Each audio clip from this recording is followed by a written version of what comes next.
দাবি উপস্থাপন করেছিল যার সম্পর্কে আপনারা অবশ্যই জানেন, তার বিরোধিতা করে মূলত অযৌক্তিক দাবিগুলোকে আমরা দিয়ে ডিপ্লোমা ইঞ্জিনিয়ার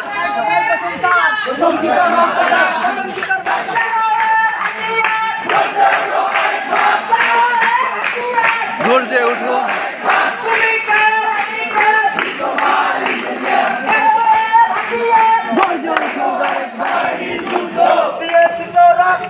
আরো দেব রক্ত,